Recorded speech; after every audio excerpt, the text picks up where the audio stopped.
દોસ્તો, આજે જ્ઞાન ચર્ચા એક કરવા જઈ રહ્યો છું. પણ દોસ્તો, આ જ્ઞાન ચર્ચા છે ને એ પૂર્ણ શ્રદ્ધા ભાવથી તમે સાંભળશો ને તો તમને સમજમાં આવશે અને તમારા જીવનમાં બી તમે પ્રયોગ કરજો. હવે આજનું મારું જ્ઞાન એવું છે કે ગરીબ ગરીબ કેમ રહે છે અને અમીર અમીર કેમ બની જાય છે. દોસ્તો, હવે આ ટોપિક ઉપર હું તમને એ રીતે સમજાવીશ કે એક ભગવાન શિવની એક કથા છે. હવે એ કથા હું તમને સંભળાવી અને પછી કથાનો હું તમને સાર છેલ્લે કહીશ. પણ તમારે યદિ આ જ્ઞાન સાંભળવું હોય તો વિડીયોના અંત સુધી જોજો વિડીયો. હવે કે કૈલાસ પર્વત ઉપર મહાદેવ અને માતા પાર્વતી બેઠા હોય અને માતા પાર્વતીને પ્રશ્ન ઉત્પન્ન થાય કે હે મહાદેવ, કે આ જગતની અંદર મેં જોયું તો કે ગરીબ ગરીબ જ રહે અને અમીર અમીર થઈ જાય છે. હવે આનું મને રહસ્ય સમજાવો. તો ભગવાન શિવ માતા પાર્વતીને કહે કે પાર્વતી, કે તારો પ્રશ્ન આ ઉત્તમ છે અને જગત કલ્યાણ માટે. તો કે ચલ હું તને કર્મોથી સમજાવું. તો માતા પાર્વતી અને મહાદેવ છે ને માતા પાર્વતીને ધરતી ઉપર ભ્રમણ કરવા માટે લઈને આવે.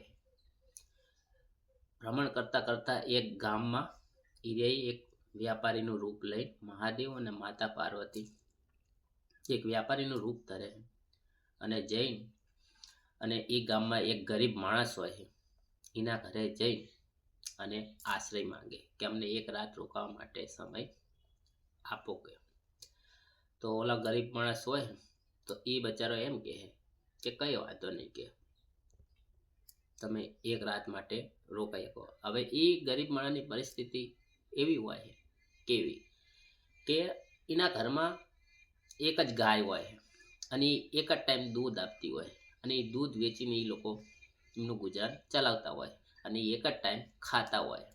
બરાબર. તો હવે એમાં રાતે મહાદેવ અને માતા પાર્વતી એક વ્યાપારીનું રૂપ લઈને જાય જ્યાં એમના ઘરે. બરાબર. તો હવે બે માણસે હજી ખાતું હતું નહીં, હાલનું ભોજન બનાવેલું હોય તો એના ઘરવાળાને એ જે માણસ હોય ને એનો જે બૈરી હોય ને એને કહે કે ભાઈ આપણી જોડે તો ખાવા માટે એક જ ટાઈમ અનાજ છે. તો કે કઈ વાંધો નહીં, અતિથિ દેવો ભવ, કે અતિથિ ભગવાનનું રૂપ હોય એટલે આપણે ભૂખ્યા હોઈ જશું પણ કે આપણા અતિથિઓ છે ને એમને તમે આ જે ભોજન રહ્યું ને એ પરિશુદ્ધ. તો મહાદેવ અને માતા પાર્વતી વ્યાપારીના રૂપમાં હોય અને ભોજન કરી અને સૂઈ જાય. ને ઓલા બે માણસ છે ને એમના ભૂખ્યા સૂઈ જાય અને સવાર પડે છે અને મહાદેવ અને માતા પાર્વતી અહીંયા આગળ વિદાય લે કે ભાઈ ચાલો હવે અમે જઈએ. તો અહીંયાથી નીકળી અને મહાદેવ અને માતા પાર્વતી એમ કે હે પ્રભુ, કે આ બાપડો કેટલો ગરીબ માણસ હતો, એની જોડે એક ટાઈમ ખાવા હતું. તો કે પ્રભુ આ લોકો છે ને વરદાનના અધિકારી હે. બરાબર. તો મહાદેવ ના પાડે. મહાદેવ શું કે પાર્વતી તું ખાલી શાંતિથી મારા ભેરું હાલી આય. તો એ માતા પાર્વતી હટ પકડે કે ના શિવ, આપણે આના કદાચ ખાધું હોય એટલે અમને વરદાન તો તમારે કંઈક ને કંઈક દેવું પડશે. તો મહાદેવને ખબર હોય કે માતા પાર્વતી હટ પકડે ને એટલે છોડે નહીં. તો મહાદેવે શું કરે કે એમની એક જટા તોડે અને જટા તોડીને એમનો એક ભેરવ ઉત્પન્ન કરે અને ભેરવને એવો આદેશ આલે કે જા, અમે જે ઘરે ખાતું હતું એ ગરીબ માણસ હતો ને એની જે ગાય રહી ને એ ગાય તું ચોરી આય. તો અહીંયા માતા પાર્વતી ઉભા હોય ને તો એ માતા પાર્વતી કે પ્રભુ તમે આ શું કરો, હું એમને કલ્યાણ કરવાનું કહું છું તો તમે બાપડો જે એક ગાય ઉપર નપી ખાય છે એ માણસ, એ બે માણસ, તો કે તમે એ ગાય ચોરવાનો આદેશ આપો. તો કે પ્રભુ, તો કે પાર્વતી કે તને ખબર નહીં કે હું કૃપા કેવી રીતે કરું, તું શાંતિ રાખ, ખાલી જોયા કરતો. તો માતા પાર્વતી કે કઈ વાંધો નહીં. શિવના ભેરવ જાય છે ને ગાય ચોરી જાય. ગાય ચોરી જાય એટલે જે ઓલો માણા રહ્યો ને ગરીબ પરિસ્થિતિ. એ બે માણસને એમ થઈ ગયું કે ભેંસો આપણે એક ટાઈમ ખાતા હતા, હવે એ બંધ થઈ ગયું, આપણી ગાય કોક ચોરી જ્યું.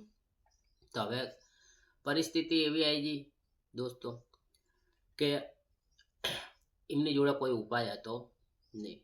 તો એની પત્નીએ એવું કીધું કે તમે એક કામ તો કરો, બાજુના નગરમાં જાઓ તો ખરી, કે અહીંયા આગળ કંઈક ને કંઈક તમારા જોગો તમને કામ ધંધો તો મળી રહેશે. તો એ બાજુના ગામમાં જાય બાપડો. બાજુના ગામમાં જાય ને તો હવે અહીંયા એક ઢોલ પીટતો હોય. કેવો ઢોલ પીટતો હોય કે ભાઈ અમારા રાજ્યની અંદર કે અમારે એક અશ્વપાલની જરૂર છે, બરાબર, અશ્વપાલની અમારે જરૂર છે. તો આ માણસને એવું થયું કે હું ગાયું તો સારી રીતે ચરાઈ શકું, કે લાઈને અશ્વનું કામ જ કે હું કરી દઈશ. તો આ માણસ એ રાજ્યના રાજ દરબારમાં જાય. તો એવા બીજા 3 માણસો અશ્વપાલ એ આવે ને આ ટોટલ 4 જણા હોય અહીંયા રાજ દરબારમાં જાય છે. તો રાજ દરબારમાં જાય ને તો અહીંયા 4 જણાને ભેગા થાય. તો રાજા બધાને પૂછે, પહેલા એક માણસને પૂછે જે અશ્વપાલનું કામ કરતો હોય કે મેં આખી જિંદગી અશ્વ જ કર્યા. એવા જે પહેલા 3 માણસ હોય ને રાજા પૂછે તો કે અમે આખી જિંદગી એક જ કામ કર્યું, શું કે અશ્વપાલનું, અશ્વ જ અમે પાલી એમ, બીજું કોઈ કરતા નહીં. પછી આ માણસને પૂછે તો આ માણસ એમ કે મેં આ ગરીબ માણસ જે હોય કામની તલાશમાં જાય છે એ રાજ દરબારમાં. તો એ માણસને કે તારી જોડે શું હોય, તો આમ એમ સીધું જ કે ભાઈ મેં આખી જિંદગી મેં એક જ કામ કર્યું, શું કે મેં ગાયું ચરાઈ. તો કે અહીંયા અમારે ગાયું ગોપાલની જરૂર નહીં, અહીંયા આગળ અમારે અશ્વપાલની જરૂર છે, કે અશ્વ પાલનારાની જરૂર છે. તો અહીંયા હજી આ ચર્ચા થતી હોય ત્યાં એક અશ્વ વેચવા વાળો આવે, કા એ જ રાજ દરબારની અંદર. હવે એ રાજ દરબારની અંદર અશ્વ વેચવા વાળો આવે છે તો એ અશ્વ એટલો સુંદર હોય ને એટલો હષ્ટપુષ્ટ હોય છે અને એટલો જોરદાર, આમ રૂપ રંગથી આકારથી જબરજસ્ત દેખાતો એ અશ્વ. તો રાજાને વિચાર થયો કે સાચી વાત છે કે મારે કુશલ અશ્વપાલની જરૂર છે.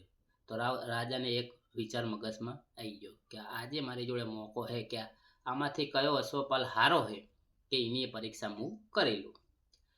તો રાજાને શું કહે, ઓલા જે પહેલા 3 અશ્વપાલ હોય ને એમને પૂછે કે ભાઈ આ અશ્વ રહ્યો એ લેવાય કે ના લેવાય. તો પહેલા ઓલા 3 એક એક કરીને એ અશ્વની જાંચ કરે, બરાબર. તો એ 3 એમ જ કે રાજન આ અશ્વ લઈ લેવાય, બરાબર. પછી ઓલો ચોથો માણસ છે ગરીબ હોય છે જે ગાયનો ગોવાળ હોય, એ માણસ અહીંયા હોય. તો એ માણસ ને કહે રાજન કે તું હવે જાંચ કરી લે, ચલ તારામાં કેટલી કુશળતા એ ખબર પડી જશે. એ માણસ જાય છે અને પેલા તો ઘોડાની પીઠ ઉપર હાથ ફેરવે અને ઘોડાને એક રાઉન્ડ મારે, અને રાઉન્ડ મારીને પછી એમ કહે કે રાજન આ ઘોડો લેવાય નહીં. તો રાજન પૂછે કે એનું કારણ. તો કે રાજન તમારે આની સત્યતાની જાંચ કરવી હોય ને કે આ ઘોડો કેમ ના લેવાય, તો કે આ ઘોડાને તમે 2 કિલોમીટર દોડાવો અને પછી આ ઘોડો છે ને દોડીને અને બેસી જશે. તો રાજનને વિશ્વાસ નહીં આવતો હોય, કેવો કે આ તું વસ્તુ જે કહે ને એ અસત્ય નીકળી તો તું દંડનો ભાગીદાર બનીશ. તો ઓલો કે કોઈ વાંધો નહીં, મને મંજૂર છે. તો હાચન છે ને રાજન શું કે હું સ્વયં મારા માટે જે ઘોડો ખરીદવાનો હોય તો કે હું જ અસવાર હું, તો કે હું જ તારી સત્યતાની જાંચ કરી લઉં. હવે એ સત્યતાની જાંચ કરવા રાજા સ્વયં એના મેદાનમાં એ ઘોડાને દોડાવે અને એ ઘોડાને દોડાવે. હાચન જે ઓલા ગોવાળિયાએ કીધું હોય ને એ જ બને, જે 2 કિલોમીટર દોડે છે અને પછી બેસી જાય. તો રાજાને નવાઈ લાગે કે એની મને આને આટલી બધી કેવી રીતે ખબર. કે પછી રાજન એને બોલાવે કે ભાઈ તને આ કેવી રીતે ખબર પડી કે આ 2 કિલોમીટર દોડશે અને પછી થાકીને અને બેસી જશે આ ઘોડો. તો કે રાજન જે હું તમને કહું ને એ સત્ય છે. એ કેવું સત્ય છે ખબર કે તમે આ અશ્વપાલને હે ને બોલાવીને બી તમે જાંચ કરી શકો. તો કે બોલાવે અશ્વપાલને પૂછે કે ભાઈ સાચું કહેજે તું કે આ ઘોડાને તે ગધ્ધીનું દૂધ પીરાઈને તે મોટો કરેલો. તો અશ્વપાલ કે સાચી વાત છે રાજન કે જ્યારે આ ઘોડો નાનો હતો ને ત્યારે આની માતા મરી ગઈ અને પછી મારી જોડે જે ગધ્ધી હતી ને એ ગધ્ધીનું દૂધ પીવડાવીને આને મોટો કર્યો. રાજાને સત્યતાની ખબર પડી જાય.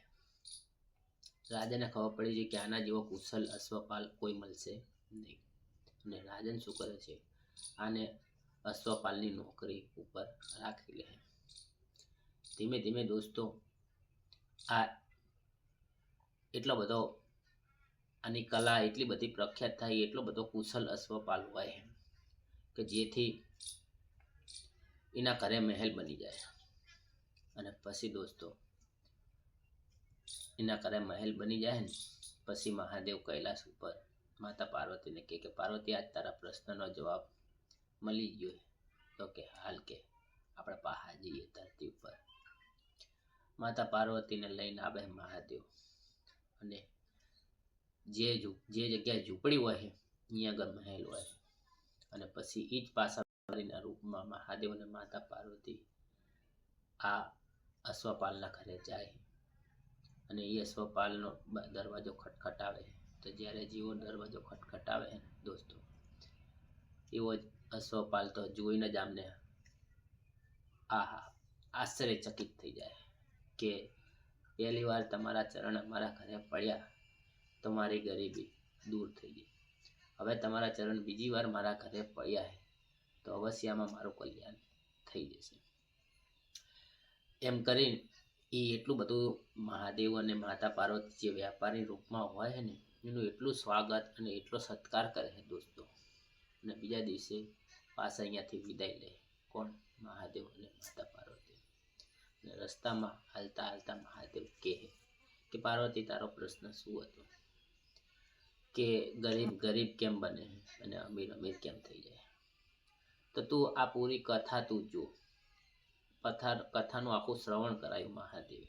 અને પછી મહાદેવ કે હે પાર્વતી આ જે રહ્યો ને એ એક જ ટાઈમ એને ભોજન મળતું હતું અને એક જ ટાઈમ એ ખાતો હતો. હવે આ બીજું કોઈ કરવા જ માંગતો નહોતો.